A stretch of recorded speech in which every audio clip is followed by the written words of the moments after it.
भक्तों, साल की सबसे बड़ी महाशिवरात्रि को ही कहा जाता है। कहा जाता है कि यह महाशिवरात्रि 12 शिवरात्रि में सबसे श्रेष्ठ मानी जाती है और इस दिन किया गया कोई भी उपाय करें कभी भी निष्फल नहीं जाता, मतलब हमेशा लाभ ही प्रदान करवाता है। भक्तों, महाशिवरात्रि की रात शिवलिंग से यह गुप्त चीज जरूर ले आना चाहिए। साथ में भक्तों, महाशिवरात्रि के दिन गौ माता को एक चीज जरूर ही खिलाना चाहिए। और साथ में हम आपको बताएंगे कि जो भी भक्त सच्ची हृदय से, सच्चे मन से महाशिवरात्रि के दिन यह एक चीज का लगा तो उसके घर जमकर धन दौलत आती है, सुख समृद्धि आती है, हर मनोकामना इच्छा पूरी होती है, तो उनके जीवन में कभी कोई कष्ट, दुख, दर्द, कोई भी राहु दोष, पितृदोष हमेशा के लिए खत्म हो जाते हैं, यानी कि नष्ट हो जाते हैं और सभी देवी देवताओं की कृपा बरसती है। भक्तों, आप सभी को हम बारी बारी से आप वीडियो को पूरा ही देखें, आधा अधूरा ना देखें। कई लोग होते हैं जो वीडियो को काट काट कर देखते हैं, बीच बीच में से देखते हैं। ऐसे व्यक्ति को जीवन में कभी सफलता हासिल भी नहीं हो सकती। भक्तों, चलिए सबसे पहले हम आपको बता देते हैं कि महाशिवरात्रि की डेट टाइम क्या है। फिर हम आपको बारी बारी से सभी जानकारी बताते हुए चलेंगे और यह भी बताएं कि वह कौन सी चीज है जो हमें महाशिवरात्रि के दिन जरूर ही खा लेनी चाहिए। लेकिन दोस्तों, अगर आप भी चाहते हैं कि आपके ऊपर और आपके पूरे परिवार के ऊपर माता लक्ष्मी का आशीर्वाद सदैव बना रहे, तो इस वीडियो को एक लाइक करें और आपके अपने चैनल अद्भुत वास्तु ज्ञान को सब्सक्राइब करें और कमेंट बॉक्स में जय माता लक्ष्मी लिखना न भूले। महाशिवरात्रि का पर्व हर साल फाल्गुन मास के कृष्ण पक्ष की चतुर्दशी तिथि को मनाया जाता है। इस साल यह शुभ दिन 26 फरवरी को आ रहा है, जब भक्त व्रत रखेंगे और भगवान शिव की विशेष पूजा अर्चना करेंगे। अगले दिन 27 फरवरी को व्रत का पारण किया जाएगा। यह दिन सनातन धर्म के अनुयायियों के लिए बहुत ही खास माना जाता है, क्योंकि इसे भगवान शिव और देवी पार्वती के विवाह का दिन कहा जाता है। पौराणिक कथाओं के अनुसार इसी दिन भगवान शिव और देवी शक्ति का पवित्र मिलन हुआ था, जिससे यह तिथि बेहद शुभ मानी जाती है। महाशिवरात्रि पर विशेष रूप से रात भर 4 पहरों में शिव जी की पूजा करने का विधान है। मान्यता है कि इन 4 पहरों में की गई पूजा से धर्म, अर्थ, काम और मोक्ष चारों पुरुषार्थों की प्राप्ति होती है। पहले पहर की पूजा शाम 6:29 से रात 9:34 तक होगी। दूसरे पहर की पूजा रात 9:34 से 12:39 तक। तीसरे पहर की पूजा 27 फरवरी को रात 12:39 से सुबह 3:45 तक होगी और चौथे पहर की पूजा सुबह 3:45 से 6:30 बजे तक होगी। इस बार की महाशिवरात्रि कई दुर्लभ संयोगों के साथ आ रही है, जिससे इसका महत्व और भी बढ़ जाता है। इस दिन सूर्य, चंद्रमा और शनि का विशेष त्रिग्रही योग बन रहा है, साथ ही सिद्ध योग भी रहेगा। मान्यता है कि इन शुभ योगों में की गई पूजा से मनोकामनाएं शीघ्र पूरी होती हैं। इसके अलावा अमृत सिद्धि योग भी इस दिन बन रहा है, जिसमें किया गया व्रत और पूजा कई गुना अधिक फल प्रदान करता है। महाशिवरात्रि पर शिव भक्त पूरी श्रद्धा के साथ भगवान शिव की आराधना करते हैं, रात्रि जागरण करते हैं और शिवलिंग पर जल, बेलपत्र, दूध और धतूरा चढ़ाकर भगवान शिव को प्रसन्न करने का प्रयास करते हैं। ऐसा माना जाता है कि इस दिन सच्चे मन से शिव जी की भक्ति करने से सभी बाधाएं दूर हो जाती हैं और जीवन में सुख समृद्धि आती है। माता एवं आप सभी को हम बता दें, कुछ ऐसी राशि है जिनको महाशिवरात्रि के दिन बहुत ही ज्यादा शुभ लाभ प्राप्त होंगे। हिंदू धर्म में महाशिवरात्रि का महत्व है। इस दिन महाशक्ति मां पार्वती और भगवान शिव जी का विवाह हुआ था। इसी कारण इस दिन भगवान शिव की विधिवत पूजा कर उनका अभिषेक करते हैं और इस दिन माता पार्वती और भगवान शिव का विवाह पौराणिक कथाओं के अनुसार करते हैं। शिव मान्यता है कि इस दिन शिव जी की विधिवत पूजा करने से जीवन में खुशियों और सुख समृद्धि आती है। इसके साथ ही हर तरह के दुखों का निवारण मिलता है। इस साल की महाशिवरात्रि काफी खास है, क्योंकि इस दिन 12 साल बाद प्रयागराज में लगा महाकुंभ का आखिरी शाही स्नान होगा। पहले त्रिपुंड पूजा होगी। अखंड भगवान शिव की पूजा में त्रिपुंड का विशेष महत्व है। भगवान शिव की पूजा करने से पहले चंदन या विभूत 3 उंगलियों में लगाकर सिर के बाईं ओर से दाईं ओर की तरफ त्रिपुंड लगाएं। बिना त्रिपुंड लेपन किए शिव का अभिषेक करना बहुत फलदायी नहीं होता है। भगवान का अभिषेक करने के बाद उन्हें भी त्रिपुंड जरूर लगाए, इससे आरोग्य और प्रसन्नता की प्राप्ति होती है। शिवलिंग का अभिषेक। शिव पुराण में बताया गया है कि दूध, दही, घी, शहद और गंगा जल से अभिषेक करने पर भगवान भोलेनाथ अति प्रसन्न होते हैं। अगर आप इनमें से कोई वस्तु नहीं अर्पित कर पाते तो केवल जल में गंगा जल मिलाकर ही शिव जी का भक्ति भाव से अभिषेक करें। अभिषेक करते हुए महामृत्युंजय मंत्र का जप करते रहना चाहिए। पूजा में बेलपत्र ऐसे से चढ़ाने का नियम। शिव जी की पूजा में बेल के पत्तों का बड़ा ही महत्व है। बेल को साक्षात शिव स्वरूप बताया गया है। महाशिवरात्रि व्रत की कथा में बताया गया है कि एक शिकारी वन्य जीवों के डर से बेल के वृक्ष पर रात भर बैठा रहा और नींद न आए, इसलिए बेल के पत्तों को तोड़कर नीचे फेंकता रहा। संयोगवश उस स्थान पर शिवलिंग था। रात भर बेल के पत्ते उस शिवलिंग पर गिराते रहने से शश के सामने भगवान शिव प्रकट हो गए और व्यक्ति मोक्ष का अधिकारी बन गया। शिव पुराण में कहा गया है कि 3 पत्तों वाला शिवलिंग जो कटफटा न हो, उसे शिवलिंग पर चढ़ाने से व्यक्ति पाप मुक्त हो जाता है।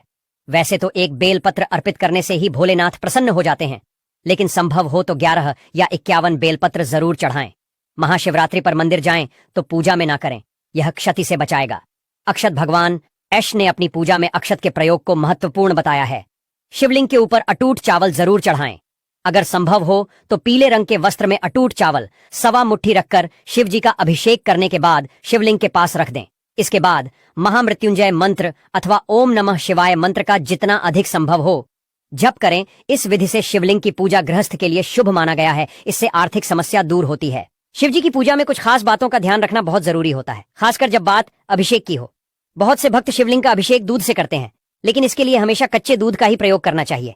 उबला हुआ या पैकेट वाला दूध पूजा के लिए उपयुक्त नहीं माना जाता।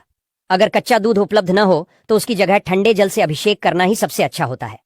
महाशिवरात्रि के दिन खास तौर पर इस नियम का पालन करना चाहिए और गलत तरीके से अभिषेक करने से बचना चाहिए। महाशिवरात्रि के व्रत के भी कुछ खास नियम होते हैं, जिनका पालन करने से व्रत का पूर्ण फल प्राप्त होता है। इस दिन व्रत रखने वाले भक्तों को पूरे दिन शिवजी का स्मरण करना चाहिए और मन को शांत रखना चाहिए। कोशिश करें कि दिन में सोने से बचें और खुद को बुरी आदतों से दूर रखें। कुछ भक्त इस दिन निर्जल व्रत रखते हैं, जिसमें पूरे दिन जल की एक बूंद भी ग्रहण नहीं की जाती, जबकि कुछ लोग फलाहार करते हैं। आप अपनी क्षमता के अनुसार कोई भी व्रत रख सकते हैं। अगर आपने केवल एक समय का उपवास रखा है तो ध्यान रखें कि इस दिन सिर्फ एक बार ही भोजन करना होता है। जो लोग पूर्ण रात्रि व्रत रखते हैं वे चारों प्रहर की पूजा के बाद ही अगले दिन सूर्योदय के समय व्रत का पारण करें। वहीं जो भक्त शाम को ही भोजन करना चाहते हैं वे शिवजी की पूजा के बाद ही कुछ ग्रहण करें। महाशिवरात्रि का व्रत केवल एक परंपरा नहीं, बल्कि भगवान शिव की कृपा पाने का एक पवित्र अवसर होता है। सही नियमों के साथ शिवजी की पूजा और व्रत करने से जीवन में सुख, शांति और समृद्धि आती है। साथ ही इस बात का भी ध्यान रखें कि इस व्रत में पूजा के दौरान पार्थिव शिवलिंग पर चर प्रसाद ग्रहण न करें। मिट्टी, पत्थर और चीनी मिट्टी से बने शिवलिंग पर अर्पित किया प्रसाद नहीं खाना चाहिए, क्योंकि यह चंवर का अंश होता है। इस चीज से ना करें। शिवलिंग का अभिषेक महाशिवरात्रि के दिन शिवलिंग की पूजा करते समय ध्यान रखें कि शंख से अभिषेक ना करें। पौराणिक कथाओं के अनुसार भगवान शिव ने शंखचूर नामक राक्षस का अंत किया था, जिसकी वजह से शिवलिंग का अभिषेक शंख से नहीं किया जाता है। भगवान शिव की पूजा में शंख का रखना भी वर्जित बताया गया है। परिक्रमा करते समय इस बात का रखें ध्यान, महाशिवरात्रि की पूजा के बाद शिवलिंग की पूरी परिक्रमा ना करें। शिवलिंग की परिक्रमा हमेशा आधी की जाती है, ऐसा लिंग पुराण और शिव पुराण में बताया गया है। बताया जाता है कि शिवलिंग की परिक्रमा में सोम मूत्र का लांघा नहीं जाता है। आधी परिक्रमा को चंद्रक परिक्रमा कहते हैं, ऐसा पुराणों में बताया गया है। बेलपत्र चढ़ाते समय इस बात का रखें ध्यान, महाशिवरात्रि के दिन शिवलिंग पर बेलपत्र चढ़ाते समय हमेशा ध्यान रखें कि वह टूटे फूटे या कटी फटी ना हो। बेलपत्र में 3 पत्र पूरे हो। बेलपत्र में 3 पत्तियों को ही एक माना जाता है। वहीं अगर 3 पत्ते से ज्यादा बेलपत्र मिले तो यह दुर्लभ माना जाता है। साथ ही बेलपत्र जिस तरह चिकना हो उसी तरह से शिवलिंग को अर्पित करें, शिवलिंग पर ना चढ़ाएं। यह चीजें भगवान शिव की पूजा में हमेशा ध्यान रखें कि हल्दी ना चढ़ाएं, लेकिन आप पीला चंदन चढ़ा सकते हैं। साथ साथ सिंदूर व रोली भी अर्पित ना करें। हल्दी, कुमकुम, सिंदूर व रोली का तत्व स्त्री संबंधित है और शिवलिंग पुरुष तत्व है। इसलिए महाशिवरात्रि पर भगवान शिव की पूजा की थाली में इन चीजों को न रखें, शिवलिंग पर न करें। यह फूल अर्पित महाशिवरात्रि पर शिवलिंग की पूजा में तुलसी पत्ता, केतकी, कनेर व कमल का फूल नहीं चढ़ाया जाता है। शिव पुराण में ऐसा करना वर्जित बताया गया है। इसलिए ध्यान रखें कि पूजा की थाली में यह चीजें ना हो। इसकी जगह आप बेलपत्र, भाव, धतूरा आदि अर्पित कर सकते हैं। पूजा की थाली में ना हो टूटा अक्षत। महाशिवरात्रि की पूजा विशेष कल्याण वाली मानी गई है, इसलिए पूजा के समय ध्यान रखें कि टूटे हुए अक्षत ना हो। अक्षत को अटूट चावल कहा जाता है और यह पूर्णता का प्रतीक होता है। इसलिए शिवलिंग की पूजा में टूटे हुए चावल पूजा की थाली में ना रखें। शिव जी की कृपा पाने के लिए महाशिवरात्रि के दिन कई उपाय भी किए जाते हैं। ज्योतिष के अनुसार महाशिवरात्रि के दिन भगवान शिव से जुड़ी कुछ खास चीजों को घर लाना चाहिए। आइए जानते हैं इन चीजों के बारे में। नंदी की प्रतिमा। महाशिवरात्रि के दिन घर पर नंदी की प्रतिमा जरूर लाएं। नंदी भगवान शिव को बहुत प्रिय हैं और उनके वाहन भी हैं। महाशिवरात्रि के पावन दिन पर नंदी की प्रतिमा घर पर स्थापित करने से शिवजी बहुत प्रसन्न होते हैं। आप चांदी से बनी छोटी सी नंदी की मूर्ति लाकर इसे अपनी तिजोरी या धन के स्थान पर भी रख सकते हैं। इससे आर्थिक स्थिति मजबूत होती है। महाशिवरात्रि के दिन एक मुखी रुद्राक्ष घर पर लाएं। रुद्राक्ष कई प्रकार के होते हैं, लेकिन एक मुखी रुद्राक्ष को शिव का स्वरूप माना गया है। साथ ही हिंदू धर्म में रुद्राक्ष को सुख, शांति और समृद्धि का भी प्रतीक माना जाता है। ज्योतिष के अनुसार महाशिवरात्रि के शुभ दिन पर एक मुखी रुद्राक्ष लाकर इसे भगवान शिव के मंत्रोच्चार के साथ सिद्ध करें, जो कि आप सभी महाशिवरात्रि के दिन जरूर ही मिला देनी चाहिए। भक्तों, एक गुड़ का टुकड़ा आपके हाथ में ले लेना है। शाम के समय, जो कि 6 से 10 बजे के बीच में, यानी कि शाम के समय आपको गौ माता को गुड़ ले लेना है अपने हाथ में, और शाम की एक रोटी जो कि बासी नहीं होनी चाहिए, यानी कि आपकी शाम के बनी रोटी होना चाहिए, बाएं गर्म होना चाहिए, और उसमें थोड़ा सा गुड़ रखकर आप गौ